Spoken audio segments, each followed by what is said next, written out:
Assalamualaikum warahmatullahi wabarakatuh. Selamat pagi pendengar program 1 Radio Republik Indonesia Malang FM 94,6 dan juga para pemirsa YouTube channel RRI Malang Official. Saya Arga Saputra temani Anda sampai menjelang pukul 9 waktu Indonesia Barat untuk Dialog Interaktif Malang pagi ini, edisi Rabu 21 Juni 2023 pendengar. Hari Rabu ini kita akan berbincang mengenai rapor merah kasus kanker serviks di Indonesia. Mengapa hal ini penting untuk kita perbincangkan pendengar? Karena melansir dari Indonesia Cancer Care Community, kanker serviks ini merupakan kanker yang menjadi salah satu penyebab kematian tertinggi pada wanita Indonesia setelah kanker payudara. Permasalahan ini pendengar menjadi salah satu topik hangat yang diangkat di Kongres Obstetri dan Ginekologi Indonesia yang bertempat di Kota Pekanbaru, Provinsi Riau pada tahun 2022 yang lalu. Kegiatan ini merupakan kegiatan yang rutin dilakukan selama 3 tahun sekali pendengar oleh Perkumpulan Obstetri dan Ginekologi Indonesia, dan tema yang diambil pada tahun itu adalah The Improving of Quality and Competitiveness in the Globalization Era.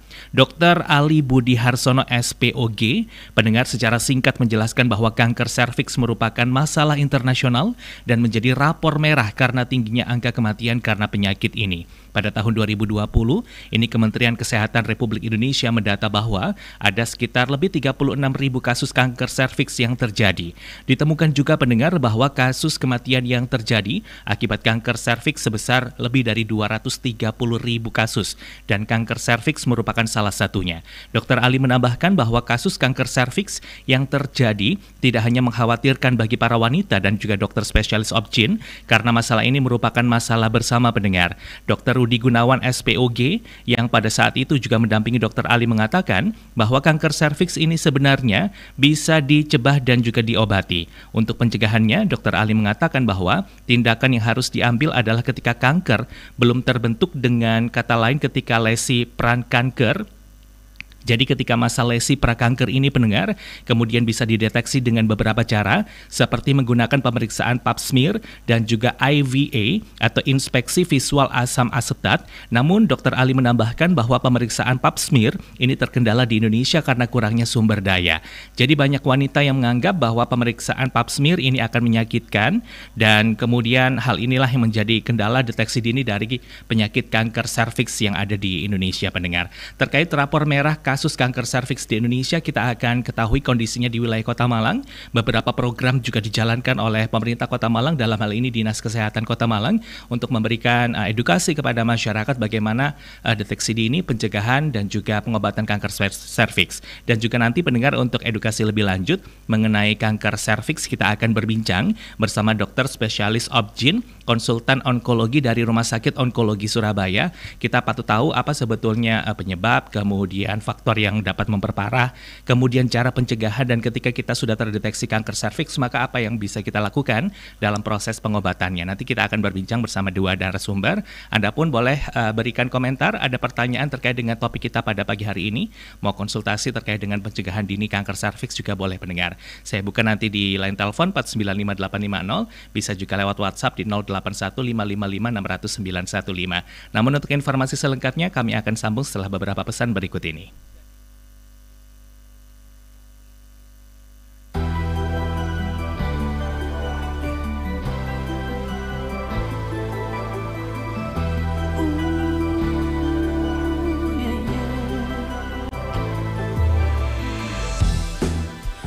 Kita merasa lelah, walau sedang tak ada masalah. Saat kita tak tentu arah, oh, seolah semua tak berarti. Bukan aku tak ingin berjuang, kita tak bisa berperang. Kau dan aku takkan mudah mengerti apa yang terjadi. Kita berjalan berpisah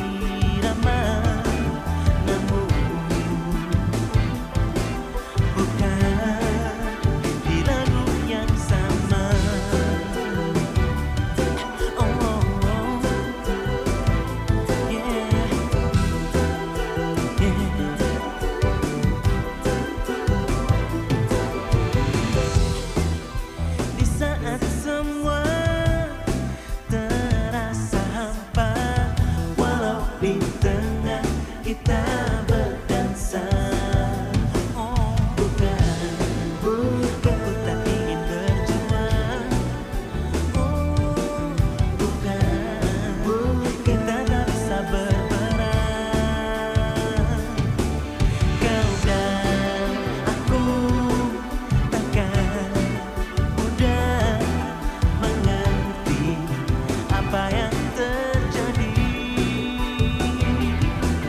Kita berjalan berirama, namun bukan di lagu yang sama.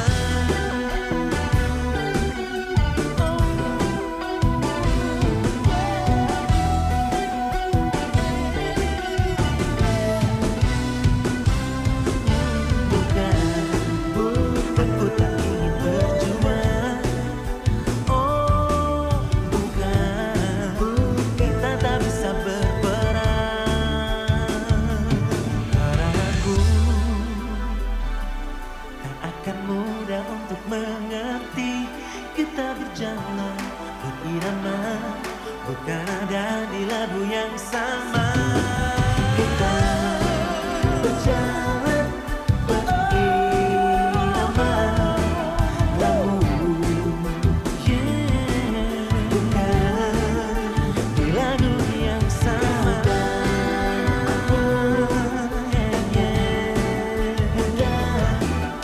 Mengerti apa yang terjadi.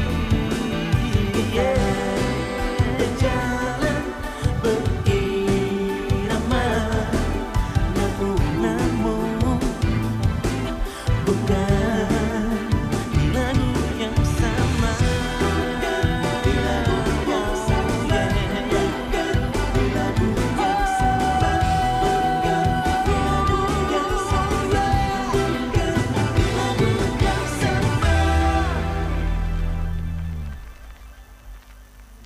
Terima kasih pendengar untuk Anda yang masih bersama kami di program Satu Radio Republik Indonesia Malang FM 94,6. Kita masih dalam dialog Malang pagi ini untuk topik rapor merah kasus kanker serviks di Indonesia.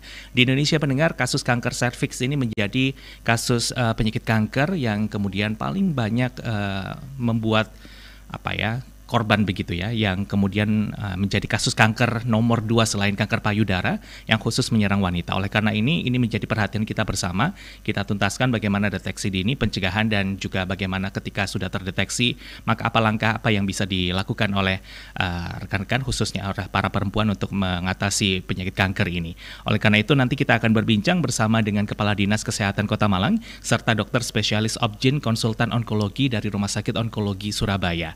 Dari pemerintah Kota Malang pendengar, khususnya dari Dinas Kesehatan Kota Malang, ini senantiasa berkomitmen aktif melakukan sosialisasi pencegahan kanker serviks, khususnya bagi kalangan pelajar. Selain berpola hidup sehat dan juga bersih, pencegahan juga bisa melalui vaksinasi human papilloma virus. Namun demikian pendengar, dari Dinas Kesehatan saat ini masih menunggu distribusi vaksin HPV untuk melanjutkan program yang telah menjadi fokus perhatian dari pemerintah Kota Malang terkait dari hal ini. Nah, untuk informasi lebih lanjut kita akan segera berbincang pendengar bersama Kepala Dinas Kesehatan Kota Malang, bersama kami Dr. Husnul Mu'arif melalui sambungan telepon. Assalamualaikum, selamat pagi Dr. Husnul. Waalaikumsalam warahmatullahi wabarakatuh. Selamat pagi Mas Arga. Kabar baik hari ini dokter, sehat ya? Alhamdulillah sehat walafiat. Alhamdulillah baik. Dokter Husnul, mengenai kanker serviks ini dokter, kenapa kemudian kanker serviks ini di wilayah Kota Malang juga menjadi perhatian dari Dinas Kesehatan Kota Malang begitu dok? Terkait dengan perkembangan kasusnya, monggo boleh digambarkan terkait dengan hal tersebut terlebih dahulu dokter.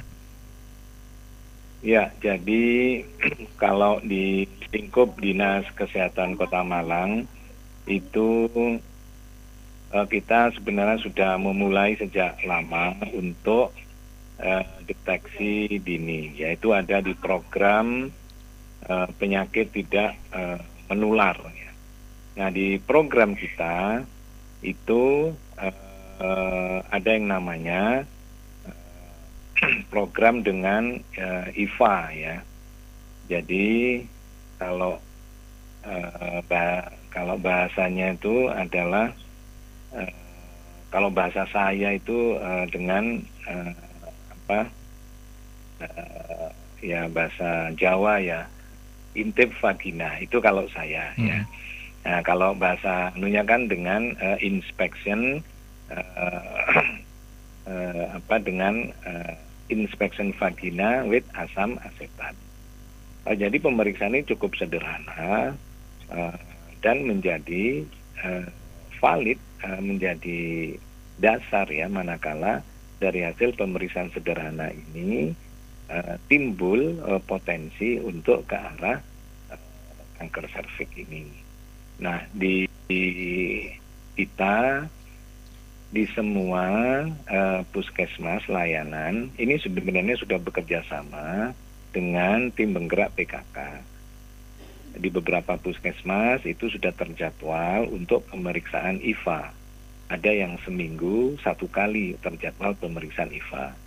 Namun dalam beberapa kesempatan event itu kami bekerja sama dengan Dharma Wanita ataupun tim penggerak PKK itu mengadakan dalam skala yang besar. Misalnya pada 21 April untuk Hari Kartini ataupun pada event-event tertentu.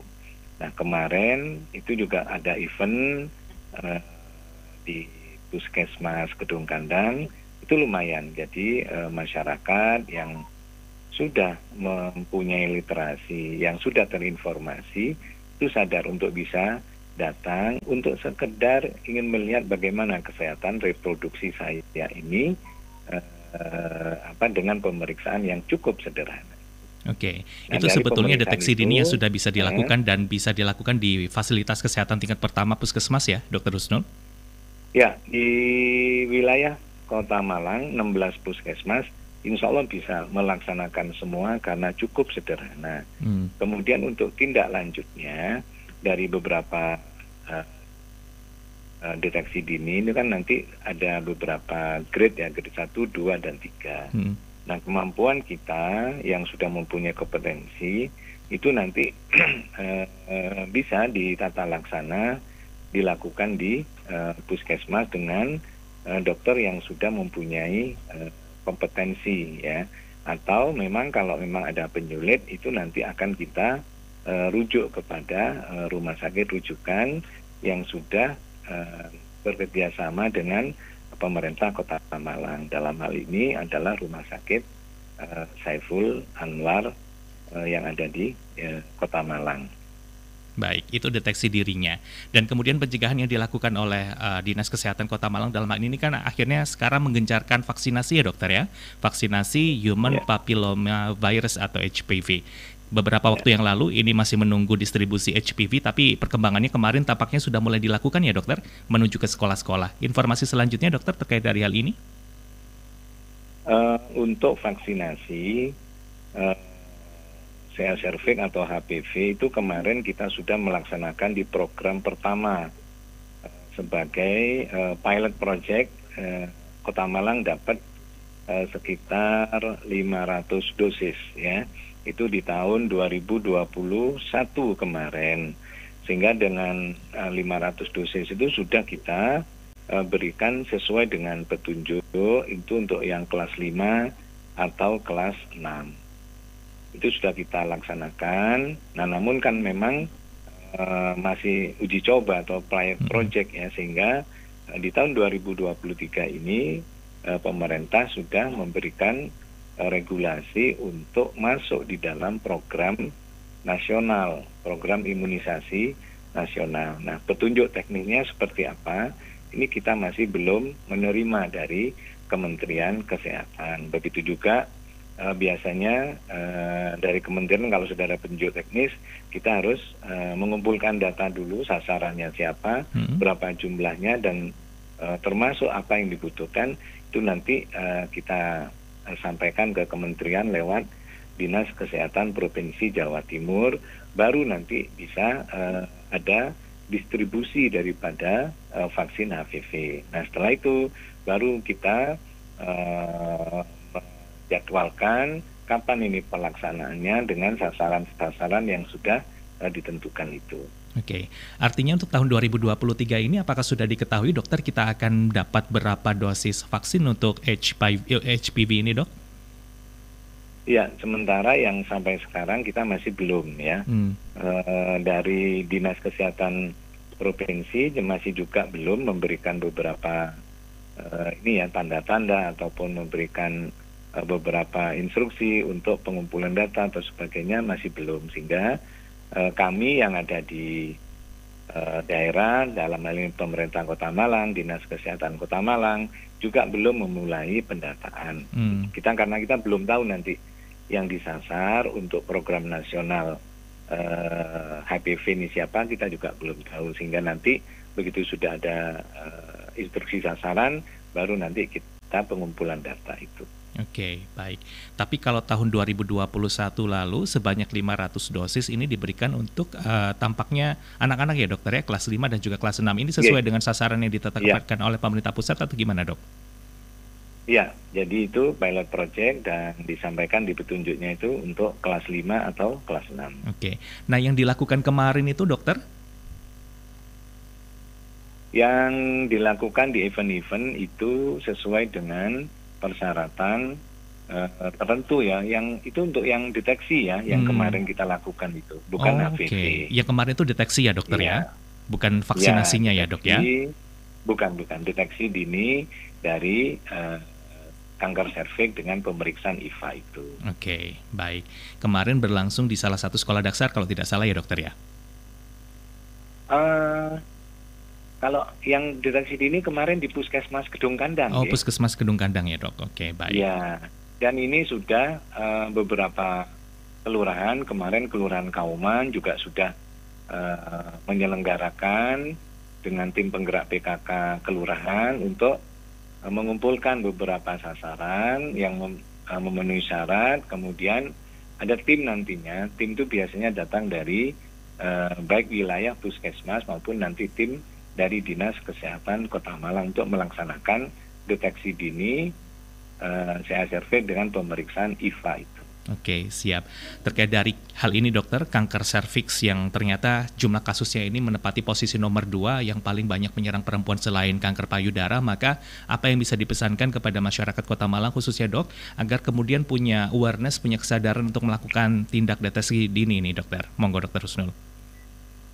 Ya, jadi kami pemerintah Kota Malang dalam hal ini Dinas Kesehatan memberikanlah fasilitasi kepada masyarakat yang ingin ya untuk mengetahui paling tidak kesehatannya dalam hal kesehatan reproduksi. Di 16 puskesmas ini sudah tersedia untuk pemeriksaan IVA untuk deteksi dini daripada kanker serviks. Jadi monggo warga masyarakat Kota Malang untuk bisa bisa mengakses layanan-layanan kesehatan yang ada di puskesmas, khususnya untuk pemeriksaan IVA yang ada di puskesmas. Insya Allah kalau warga Kota Malang, KTP Kota Malang, nah ini pemeriksaannya gratis. Baik, nanti ketika ada perkembangan mengenai vaksinasi HPV, sudah ada dapat informasi secara pastinya, kita update kembali ya dokter, bincang-bincang bersama Pro 1 RRI Malang ya dok? Iya, siap Mas Arga. Terima kasih banyak dokter Husnul untuk waktunya dokter. Selamat kembali beraktivitas dokter Husnul, salam sehat, assalamualaikum. Terima kasih. Waalaikumsalam warahmatullahi. Demikian tadi pendengar perbincangan kita bersama Dr. Husnul Mu'arif dari Kepala Dinas Kesehatan Kota Malang ya. Perkembangannya untuk tahun 2023 ini dari Dinas Kesehatan Kota Malang masih menunggu instruksi dari pemerintah pusat karena sebetulnya untuk pemberian vaksinasi HPV, Human Papilloma Virus ini untuk pencegahan kanker serviks sudah menjadi program nasional ya. Tinggal dari pemerintah pusat ini dari daerah-daerah diinstruksikan untuk menentukan sasaran dan juga target. Nanti tinggal daerah yang mengikuti begitu dan juga mengajukan bagi beberapa kebutuhan dari sasaran maupun target yang akan diberikan. Sementara tahun 2021 sudah diberikan sebanyak 500 dosis vaksin Human Papilloma Virus atau HPV kepada perempuan khususnya anak-anak usia tadi kisaran kelas 5 dan juga kelas 6 SD. Sementara tadi digambarkan oleh Dr. Husnul Mu'arif pendengar, pemeriksaan deteksi dini melalui IVA IVA, itu kemudian bisa dilakukan di 16 fasilitas kesehatan tingkat pertama atau puskesmas di wilayah Kota Malang. Jadi kesadaran kita sebagai masyarakat untuk tahu betul-betul bagaimana kondisi kita untuk deteksi dini kanker serviks khususnya, ini bisa Anda manfaatkan pendengar. Insya Allah tadi Dr. Husnul menyampaikan kalau kita warga Kota Malang ini berKTP Kota Malang bisa dapat fasilitas pemeriksaan itu secara gratis di 16 puskesmas yang ada di wilayah Kota Malang. Nah, untuk informasi lebih lanjut pendengar, apa yang bisa kita lakukan untuk deteksi dini, pencegahan, kemudian ketika sudah kita terdeteksi kanker serviks, maka pengobatan apa yang bisa kita lakukan? Nanti segera kita akan berbincang bersama dokter spesialis Obgyn, konsultan onkologi dari Rumah Sakit Onkologi Surabaya, Dr. Pungki Mulawardana SPOG Kaong. Sudah siap di line 109 untuk bisa menyapa kita pendengar di sambungan telepon kita. Kita langsung berbincang bersama dengan Dr. Pungki Mulawardana. Assalamualaikum, selamat pagi Dr. Pungki. Waalaikumsalam, selamat pagi.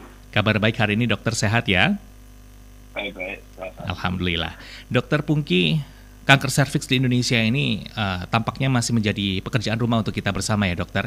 Bahwa melalui sebuah conference yang dilakukan tahun 2022 yang lalu ini kita masih jadi perhatian, kita dapat rapor merah ini terkait dengan angka kasus kanker serviks di Indonesia. Boleh digambarkan dokter apa yang kemudian menjadi faktor tingginya angka kanker serviks di Indonesia ini dokter setelah kanker payudara yang khususnya menyerang pada perempuan ini dok? Terima kasih Mas Arja. Jadi mungkin tadi sudah disampaikan sama Dr. Husnul juga ya. Prinsipnya memang kanker serviks ini PR-nya ini problem di seluruh dunia ya. Jadi bukan hanya di Indonesia. Di seluruh dunia ini memang betul sekali kanker tersering nomor 2 setelah payudara. Payudara tetap nomor 1. Nah, untuk kanker serviks sendiri terutama di negara berkembang ya seperti Indonesia, di mana mungkin fasilitasnya saya rasa sudah sangat mumpuni ya. Jadi Dr. Husnul sudah menyampaikan bahwa kita ada 2 proses ya untuk pencegahan kanker serviks. Nomor 1 adalah dengan vaksinasi. Jadi vaksinasi itu sebenarnya sasarannya pada wanita yang belum seksually aktif ya. Jadi di kita sasarannya untuk kelompok sekolah. Jadi paling muda umur 9. Jadi umur 9 sampai 13 tahun itu vaksinasinya hanya diperlukan 2 kali. Kalau untuk umur di atasnya membutuhkan 3 kali. Terus itu cuma sekali seumur hidup. Kemudian yang berikutnya adalah menggunakan screening dengan pap smear atau IVA. Jadi kalau untuk setting pap smear memang membutuhkan biaya tambahan ya. Jadi tidak di-cover oleh sistem JKN atau BPJS kita. Tapi untuk IVA itu saya rasa sangat simpel, tinggal datang ke vaskes primer terdekat, puskesmas, kemudian atau klinik pertama ya, itu semua bisa melakukan. Jadi baik dokter umum maupun bidan maupun perawat juga bisa mengerjakan. Jadi IVA itu praktisnya langsung hasilnya jadi dan itu di cover JKN. Dan tadi saya juga menggarisbawahi dari Dr. Husnul sebenarnya usaha-usaha itu sudah banyak dilakukan lewat Ibu PKK, lewat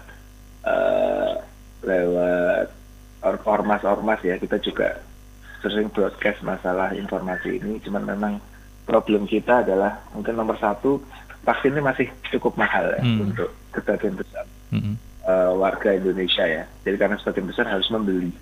Cuman ini kita lewat organisasi profesi hoki juga sudah men-sounding ke pemerintah dan ini sudah direspon dengan cukup baik.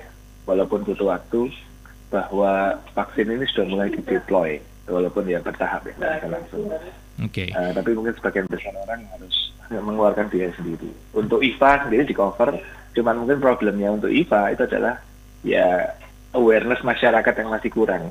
Jadi mereka seringkali kadang-kadang sudah dapat info segala macam, takut ketahuan ada penyakitnya. Biasanya orang yang rutin IVA itu orang yang keluarga atau tetangganya baru kena kanker serviks gitu. Padahal untuk fasilitasi deteksi dini seperti IVA ini tadi misalnya kalau di Kota Malang di 16 puskesmas saja sudah bisa dilakukan ya dokter, dan dilakukan secara gratis lagi ya? Iya, jadi tinggal datang. Puskesmas juga punya mekanisme absensi istilahnya ya. Jadi kita punya data mana sih ibu-ibu yang sudah rutin IVA, mana yang belum gitu ya. Saya sudah pernah ke beberapa puskesmas, itu mereka sangat rajin untuk screening itu, cuman memang kembali lagi ke kesadaran masyarakat. Dari informasi yang saya dapatkan ini dokter dari hasil Kongres Obstetri dan Ginekologi Indonesia yang berlangsung tahun 2022 yang lalu, masih banyak masyarakat kemudian khususnya perempuan yang enggan melakukan misalnya deteksi dini tadi pap smear maupun IVA, takut kemudian sakit dan lain sebagainya. Mungkin boleh digambarkan prosesnya seperti apa sih dokter, dan para perempuan ini sebetulnya tidak perlu khawatir ketika melakukan proses deteksi dini melalui misalnya pap smear ataupun IVA tadi, dok? Ya. Jadi sebenarnya kalau kita melakukan screening kanker serviks itu sebenarnya tidak menyakitkan ya, karena orang takut sakit ya. Cuman mungkin memang ada faktor tidak nyaman, itu pasti ya. Kayak apapun kita harus melakukan pemeriksaan melalui vagina, jadi melalui liang senggama. Tapi saya rasa di puskesmas juga ada banyak tenaga medis wanita, jadi jangan khawatir, ada yang laki ada perempuan. Jadi kalau misalnya perempuan itu pasti ada, kan bidan perawatnya ada perempuan. Itu nomor satu. Nomor dua, kita sebenarnya pemeriksaan saja, jadi kita buka dengan spekulum ya, liang senggama, itu yang agak nggak nyaman ya, tapi ya saya rasa kalau orang sudah tanya beberapa pasien, kalau sudah sering mengerjakan ya bagi mereka biasa. Yang penting mereka sudah datang aware bahwa ini saya meriksa ini untuk kesehatan. Selama mereka siap, saya rasa kok tidak ada masalah ya. Jadi setelah itu kita melakukan pemeriksaan, kita lihat mulut rahimnya, kita oleskan asam asetat, yaitu tujuan untuk melihat apakah ada perubahan di mulut rahimnya. Kalau ada perubahan warna, itu kita bisa menyimpulkan bahwa ada kemungkinan perubahan ke arah lesi prakanker. Lesi prakanker sendiri kalau dibiarkan bisa menjadi kanker. Jadi kanker serviks itu sebenarnya penyakit yang bahasa Jawanya kalau orang kena itu rugi, karena perubahan dari serviks normal menjadi kanker itu makan waktu antara 5 sampai 10 tahun. Jadi kalau seorang wanita rutin melakukan IVA atau pap smear, maka kita dapat mencegah seorang wanita untuk tidak kena kanker serviks. Jadi kalau orang sampai kena kanker serviks, berarti memang dia sudah melewatkan masa-masa screening yang harusnya bisa dilakukan untuk mencegah seorang wanita kena kanker. Ini unik karena tidak semua kanker bisa dicegah. Jadi ada beberapa kanker yang memang ini kalau sudah ketahui, sudah ada perutnya besar, sudah ada keluhan, baru dia terdiagnosa. Nah untuk kanker serviks sendiri itu sebenarnya bisa dicegah, preventive. Ini sebagai gambaran ya, di negara maju kanker serviks sudah mulai punah. Jadi ada dua faktor. Nomor satu, memang mungkin mereka sudah deploy vaksin lebih awal, ya. Jadi hampir semua murid SMA, murid SD-nya itu divaksinasi ya. Jadi mungkin sekitar 90% itu ya sudah vaksinasi. Akhirnya mereka mendapatkan bahwa 10 tahun kemudian kanker serviksnya mulai rendah. Itu nomor satu. Nomor dua, mereka juga rutin screening. Jadi screening sendiri IVA atau pap smear itu disarankan dimulai 3 tahun setelah hubungan seksual pertama. Misalnya seorang wanita melakukan hubungan seksual pertama umur 20 tahun, berarti umur 23 tahun sudah mulai. Nah itu juga yang di negara barat awareness-nya sudah sangat tinggi. Mereka rata-rata umur 21, 22 langsung pap smear semua, karena mereka kelompok risiko tinggi. Dari kita ini yang masih PR besar kita ya untuk meningkatkan. Baik, mungkin lain dengan kanker payudara ya dokter, yang kemudian misalnya gejalanya ini bisa kita rasakan deteksi dini dari diri sendiri karena muncul benjolan atau lain sebagainya. Kanker serviks ini harus dilakukan deteksi dirinya melalui pap smear ataupun IVA tadi ya, dokter Pungki?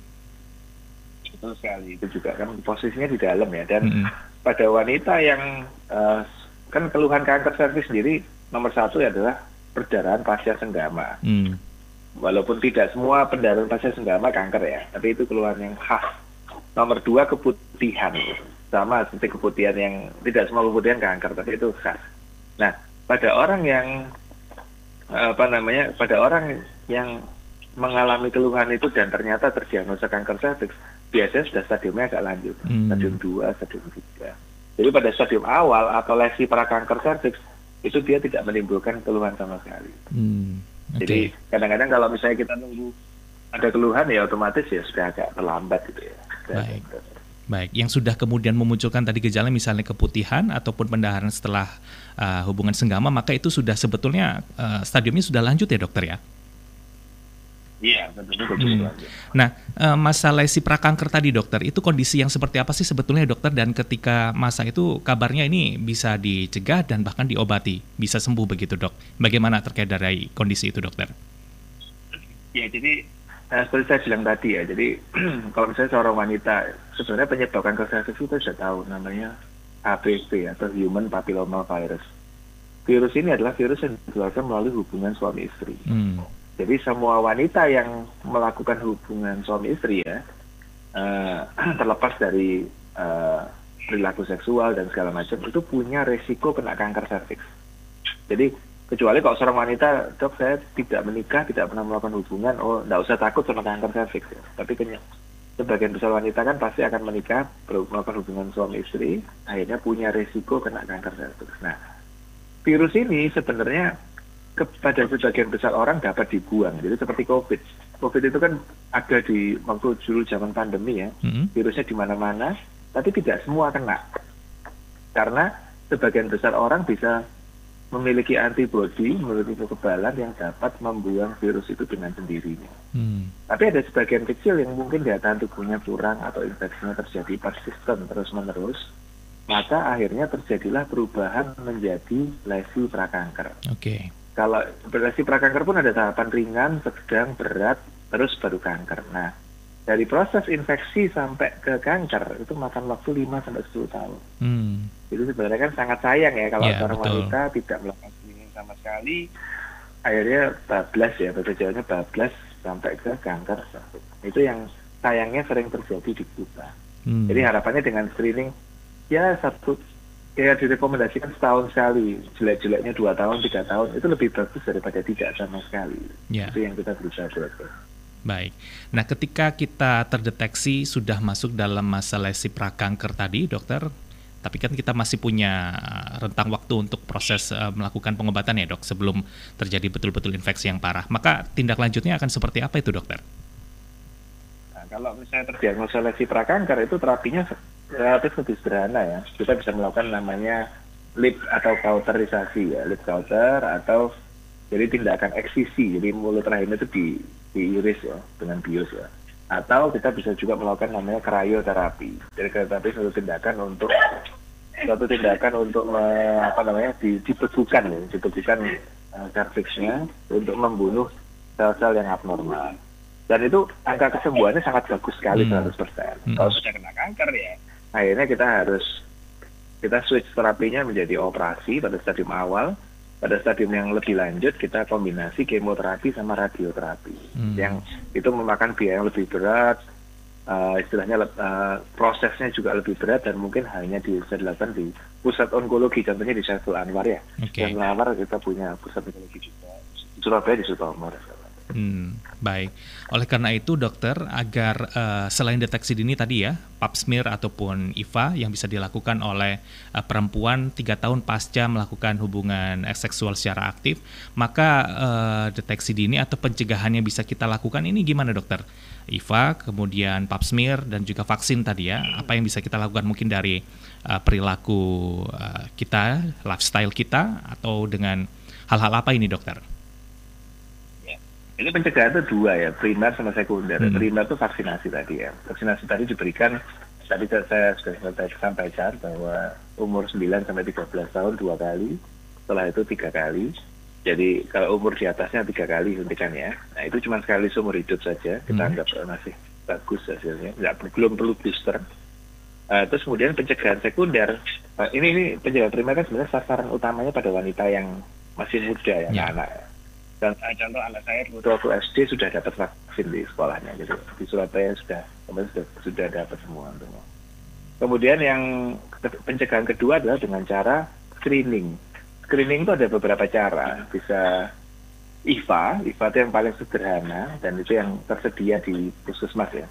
Kemudian pap smear, ya. Pap smear itu, kalau pap smear itu sebenarnya ibaratnya kayak kita melakukan swab COVID ya Pak. Zaman dulu kan kita pasti sering familiar dengan swab COVID. Nah, itu swab itu, tapi yang di swab adalah mulut rahim bawahnya. Nah, jadi seperti itu. Dan itu nanti dari hasil swab itu diperiksa, kira-kira ada kelainan nggak di mulut rahim. Tapi memang partner ini makan biaya ya, dengan biaya juga. Jadi dibandingkan IVA yang relatif lebih sederhana. Terus bisa juga pemeriksaan HPV testing, jadi dicek HPV-nya itu juga makan biaya.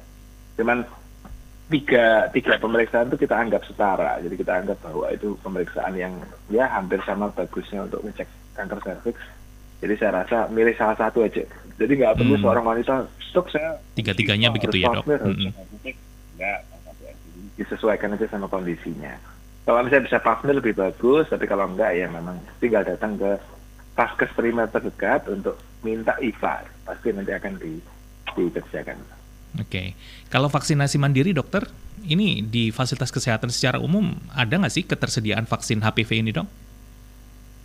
Ada. Jadi saya rasa semua tempat ya, mulai dari rumah sakit besar, bahkan praktek dokter swasta pun juga ada. Jadi dokter kandungan, dokter anak ya, rata-rata juga punya.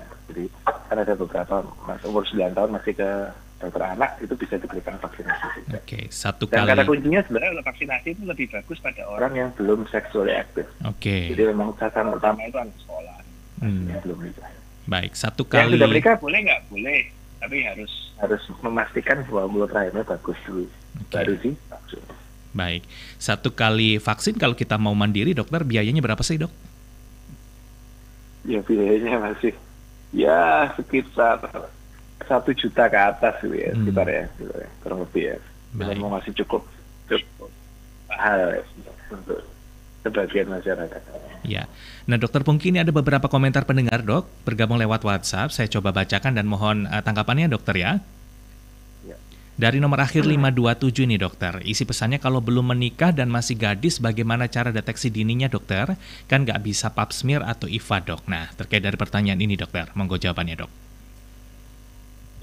Jadi pada yang belum seksual aktif, jawabannya adalah belum memerlukan screening. Karena itu kan penyebabnya virus HPV. Virus HPV sendiri langsung melalui hubungan suami istri. Jadi seorang wanita yang belum melakukan hubungan suami istri tidak punya resiko kena kanker cervix. Dan tidak perlu ya yang bisa dilakukan hanya vaksin saja. Baik, ketika seksually aktif 3 tahun pasca seksually aktif tadi, maka baru bisa pap smear atau IVA 3 tahun ya, dokter ya, rentangnya waktunya. 7 tahun. Dilakukan pemeriksaan. Enggak, jadi misalnya ya seorang wanita menikah 20 tahun ya, paling enggak dia umur 23 dia sudah harus screening paling tidak ya. Kemudian screening itu dilakukan antara 1-2 tahun boleh. Siap. Ada kemudian dari nomor akhir 365, dokter, isi pesannya kalau usia 21 tahun divaksin HPV belum terlambat ya, dok. Katanya katanya vaksinnya mahal dan tidak di-cover BPJS. Nah, kalau usia 21 tahun gimana, dokter? Kalau kita mau vaksin HPV? Ya 21 tahun boleh, masih muda ya. Sebenarnya recommended ya less than 50 ya, kurang dari 50 tahunan ya. Itu masih punya benefit ya, apapun, dan jangan lupa bahwa vaksin HPV ini ternyata juga berguna untuk banyak tipe kanker. Karena ada beberapa kanker lain yang disebabkan virus HPV. Jadi logikanya kan ini menimbulkan antibodi terhadap HPV.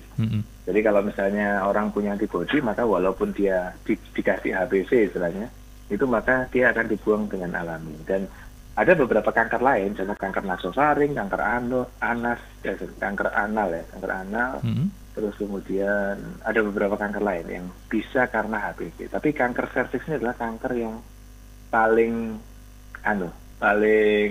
kuat asosiasinya dengan HPV. Makanya kadang-kadang kita ngomongnya ini vaksin kanker serviks, walaupun ada benefit buat kanker yang lain juga.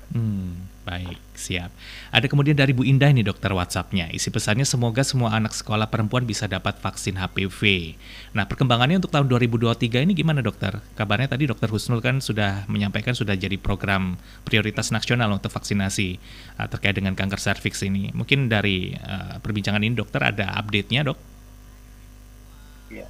Jadi memang ini memang vaksin ini sebenarnya vaksin yang saya kasih berita bahwa vaksin yang diberi pemerintah itu sebenarnya vaksin yang serupa dengan vaksin yang available commercially ya. Jadi yang secara komersial ada itu sama, isinya serupa sama. Jadi nggak ada masalah, nggak ada bedanya antara vaksin yang itu.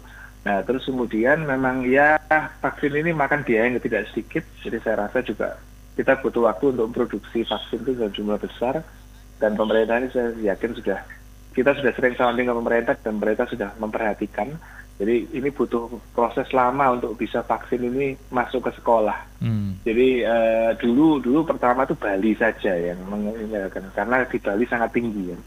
Sangat tinggi dulu sama pemerintah lokal, terus kemudian merambat ke kota-kota besar, Surabaya, Jakarta dan segala macam, masuk ke dalam BIAS, Pekan Vaksin Nasional. Jadi selangnya 1 tahun. Jadi kalau nggak salah kelas 5 sama kelas 6 SD. Terus kemudian saya yakin nanti memang itu kan juga pemerintah berkoordinasi dengan pemerintah dinas kesehatan kesehatan lokal dan segala macam. Jadi ya kita tunggu aja nanti ya, tunggu nanti kita selalu sounding. Saya rasa pemerintah sudah berjalan dengan arah yang sangat tepat, sangat baik. Cuman memang dalam pelaksanaannya karena area luas dan jumlah penduduknya banyak ya, jadi saya yakin butuh waktu. Nanti harapannya ke depannya kalau bisa sampai 60-70% anak sekolah tercover vaksin, nanti kita akan merasakan dalam 10 tahun, 20 tahun kemudian, maka angka kanker serviks akan menurun dengan drastis. Itu yang dirasakan di negara maju. Masih butuh waktu. Baik, siap. Ada WhatsApp selanjutnya ini, Dokter Pungki. Isi pesannya, apakah seorang yang terkena kanker serviks bisa disembuhkan, dokter? Saya tahu mengenai kanker serviks ini sejak ada kasus kakaknya Arman Maulana dan juga Julia Perez. Mohon perbanyak edukasi mengenai kanker serviks. Nah, terkait dari hal ini, dokter, di lapangan mungkin Dokter Pungki juga banyak menemukan, masih banyak sebetulnya, atau gimana masyarakat kita atau perempuan kita yang masih belum banyak pengetahuan mengenai kanker serviks ini, dok? Ya. Jadi sebenarnya kanker itu kan tergantung dari stadium ya, perluasan tumor ya. Kanker itu kan bedanya dengan tumor jinak seperti miom misalnya. Itu dia memiliki kemampuan untuk ke organ lain, sampai namanya metastase, dan kemudian bisa berujung ke kematian. Nah, itu penyakit yang sangat serius. Tapi di sisi lain kanker serviks terutama pada stadium yang awal itu kesembuhannya juga cukup bagus. Jadi artinya ya misalnya memang seorang wanita mengalami keputihan atau pendarahan pasca hubungan, ya sebaiknya segera memeriksakan diri dan segera melakukan terapi. Jadi saya yakin dengan diagnosa dini dan terapi yang dini, maka angka kesembuhannya akan jauh lebih baik. Cuman kadang-kadang kendala di kita adalah, ini di era JKN ini memang di era BPJS ini juga kita sekarang merasakan tiba-tiba kasusnya meningkat. Ini mungkin kesimpulannya karena orang jadi punya akses ke vaskes gitu ya, untuk melakukan pemeriksaan. Tapi kadang-kadang kita juga mendapati ada beberapa orang yang terlambat memeriksakan diri atau sudah memeriksakan diri tidak segera melakukan terapi, jadi takut sama terapinya. Jadi itu juga kendala. Ada beberapa pasien yang takut dioperasi, takut di kemo, takut di radiasi, takut penyakitnya menyebar. Padahal kalau kita biarkan saja, secara logika penyakitnya akan menyebar gitu ya. Jadi dengan terapi yang dini, saya yakin bahwa kesembuhan itu bisa dicapai pada beberapa pasien.